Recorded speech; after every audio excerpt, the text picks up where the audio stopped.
there, folks. Welcome back to Succinct Psychology, or as we like to call it, Succinct.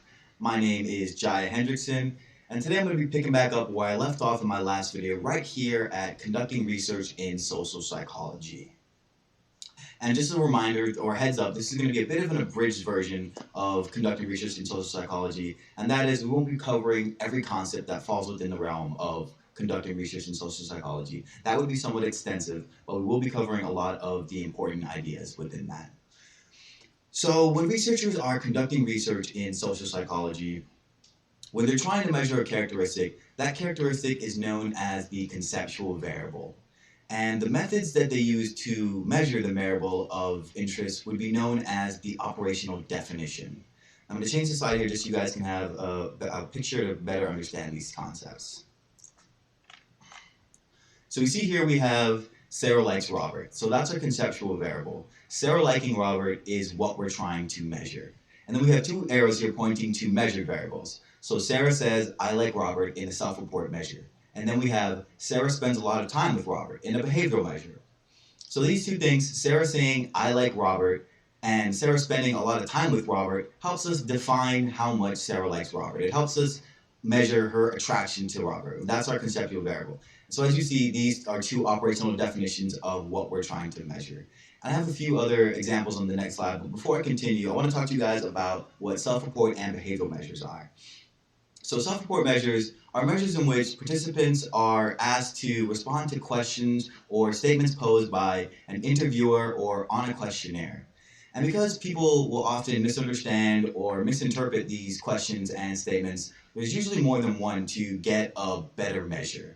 And once the respondent has responded to all of the items on the self-report measure, those are then averaged together to get the full measure. Behavioral measures, on the other hand, are designed to directly assess what people do. So instead of us asking Sarah how attracted she is to Robert, we could instead measure her attraction by observing how much time she spends with Robert. Or we could say, see how much time she smiles when they're having a conversation. So those are self-report and behavioral measures, and they're two measures that are often used in conducting research in social psychology. All right, so here we have some more examples of conceptual and operational definitions. So if we're trying to measure aggression as our conceptual variable, we could measure the number of presses of a button that administers shock to another student, or we could measure the number of seconds taken to honk the horn at the car ahead after a stoplight turns green. Both of those would help us define aggression within an individual. So they're the operational definition of the conceptual variable. And here's another example. We can say if we're trying to measure altruism as our conceptual variable, well, we could measure the number of pieces of paper a person helps another pick up, or we could measure the number of hours of volunteering per week that a person engages in. Both of those would help us define altruism within, say, an individual.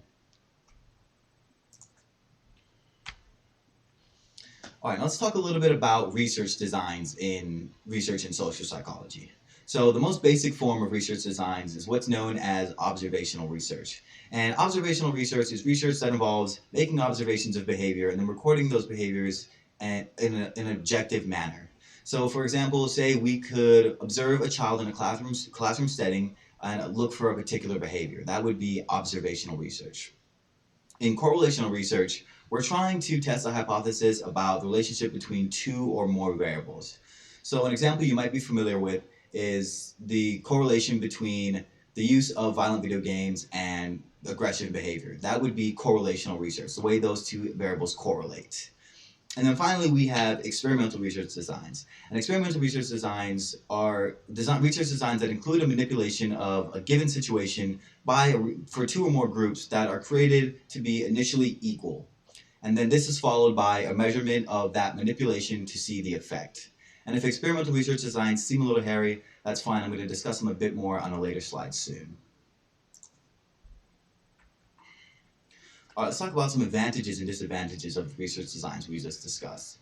So one of the biggest advantages of observational research is that it provides a relatively complete picture of what's happening at the time. Because you're there observing what's going on, so it lets you really get a snapshot picture of what's happening at that exact time. And this allows for the development of further questions for studies in the future. And one major disadvantage, though, of observational research is that you can't assess the relationship between variables. So although you can sit there and you can observe things, you can't exactly assess the relationship between two variables. Correlational research, on the other hand, you can assess the relationship between two variables, but in a sense of correlation. So one of the biggest advantages is that you can make predictions about two variables and how those variables might correlate.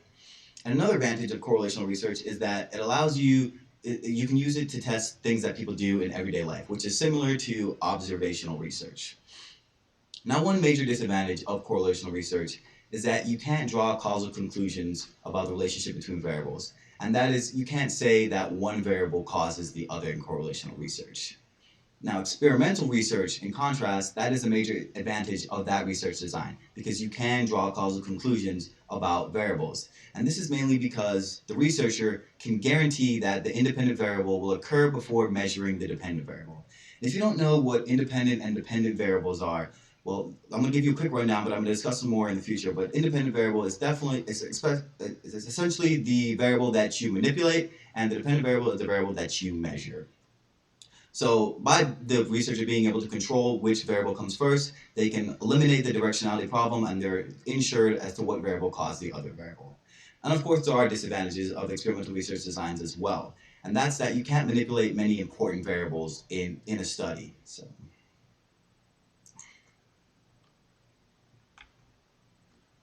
All right, now a concept I want you guys to familiarize yourself with in conducting research in social psychology is what's known as the Pearson's correlation coefficient. And that's symbolized by the lowercase italicized r here you see before the equal 0.30. And the Pearson's correlation coefficient is a statistic that is typically used to summarize the association or correlation between two or more variables. And this statistic ranges from -1, which indicates a strong negative relationship between variables, to +1, which indicates a strong positive relationship between variables. And to more elaborate on the positive and negative of a relationship, the positive relationship would be two variables going up together. So for example, here we have, the research I mentioned earlier, that there's a correlation between the use of violent video games and the incidence of aggressive behavior. Research has shown that there's a correlation of about 0.3. So there is, and that's about weak to moderate, but it is a positive relationship nonetheless. So as the amount of violent video games you use, the amount of aggressive, so they go up together in a positive relationship. In a negative relationship, conversely, it's an inverse relationship. So as one goes up, one goes down. So we say, for instance, drinking and health. The more you drink, the worse your health gets, the more it deteriorates. So that would be a negative relationship. And we see here in the picture, it kind of helps us understand how these look on a graph, which is often where they go after we collect data. So we see the first one, we have a correlation of 0.4, which is again weak to getting more to the moderate range, but we see the dots there do begin to take shape and go up in a bit of an incline. And then we have the middle one here, which is no correlation, and you see that the dots seem to be random, they're all over the place, so there's just a straight line across. And then we have a negative relationship, and again it's negative 0.4, so weak to moderate, but similar to the 0.4 positive, as the dots are going down in a bit of a shape to a decline.